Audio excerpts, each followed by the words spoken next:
Hey, what's up, y'all? This is your boy Keenan Higgins. You can always call me Higgs for short. And I'm here in New York City with the champ, Jozy Altidore. He has us out here with Advil. We're gonna learn about his No Pain, More Gain campaign. So now I'm gonna get tied up, you know, because it's very, very hot out here. And we're gonna do some soccer drills. We're gonna run some plays. We're gonna see what we're gonna do, all right? So let's learn some soccer and get to talking with Jozy in a bit. All right, y'all, so we finally here speaking with the man, Jozy. All right, so let me just say, you have been a Teen Titan, you've been a superstar striker, and now you're in like this final boss, entrepreneur, like just vibe going on right now. Yeah. But that all started with soccer. Like, Yes. What was one of the greatest life lessons that the sport has taught you? Interesting question. You know, something that I learned at an early age that I used to help me navigate was, it's a saying called keep the main thing the main thing. And so I always think about wherever I am in life, you know, I say that to myself. And you ask yourself that question, you say, am I doing that, right? So all the stuff that goes on, it happened because of soccer. So especially during my career, I really wanted to always come back to that. Whatever I was doing, I asked myself, is this part of the main thing? And if it wasn't, I separated it. And it helped me just keep a balanced way of looking at things. Yeah, and then especially you as a Haitian man specifically, what are some of the things that from your cultural upbringing that that kept you grounded in your trajectory in this career?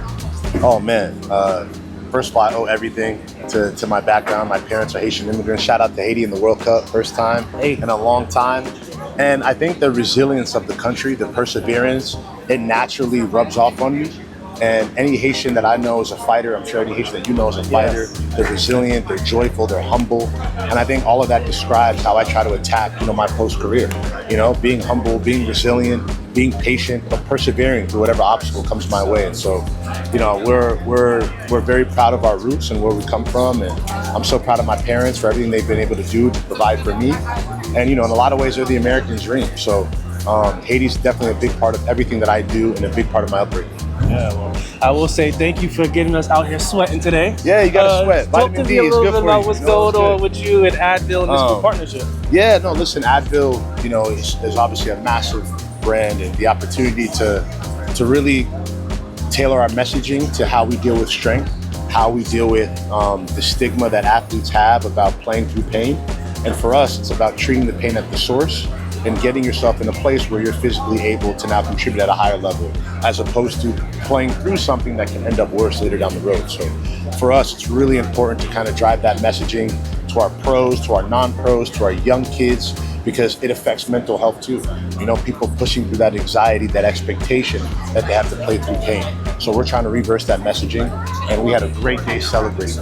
I love that. And I know that we're reversing that message, but is there any moment in your story where you had to push through pain or push through it? I've tried to push through it. You know, the 2014 World Cup was a good example. You know, I wasn't feeling good. You know, I couldn't put my finger on what it was, but I didn't have it in me at the time to say, you know what, I probably need to sit this game and not play. You know, we're not taught those skills on how to, you know, A, assess what's going on, and then B, how to deal with it. And so that's why this means a lot to me. I've lived it, I have lived experience, and I'm trying to tell people that, hey, it's okay. It's okay to take a moment. It's okay to get yourself right before returning to play. I love that. And it's funny how we talking about World Cup. Yeah. And we're like right in the middle. We're in it. What is some of your like biggest expectations for like this first ever multinational ceremony? Yeah, I mean, I'm so excited for mostly a lot of people. Like growing up in the United States, we know soccer is not the #1 sport. So having people have the opportunity to come and see the streets filled with fans that are singing their songs, waving their flags, and being able to live that for the next month, I think is important. So people can understand what all the talk is about soccer around the world. And to have that experience, you have to live it. So I'm really excited about that. I hope all the host cities, I don't hope, I know they're gonna do a good job of spreading that culture, spreading that fanfare and that fun. And hopefully post-World Cup, you know, we can become a soccer nation too. That's the goal. Fingers crossed. All right, one final question. Okay. What is next in the journey for you? Yeah. Particularly when it comes to that agility movement. Yes. You know, so agility means a lot to me. You know, you mentioned the entrepreneur side. I've been able to do a lot of cool things, working with a lot of cool founders. Sogili's like my baby. And for us is we have two aspects of what we do. So we have the brick and mortar, our location business, where we have our tech-infused soccer training facilities, where we tackle everything from, first players to more experienced players to athlete development. We do all of that in our facilities. And then we have what we like to call the Peloton of Soccer, which is the first ever, we like to say in this class, virtual coach, really virtual dope, teaching, using the rebound boards and the technology to record all the data to help players improve, introduce them to soccer, or sharpen their skills. So you go through the app, you go through an assessment, the assessment spits out a training plan, and with our app and our virtual coach, you're able to track kind of your improvement in the game. So we're really excited about it. It's something different in the soccer space, and spending a lot of time on it, and I'm really excited to share that with everyone. All right, man. Thank you. I've been speaking with the best. Yeah, let's get ready for World Cup, right? Let's do it, man. Thanks for coming out. Thank you. Appreciate it. Appreciate it.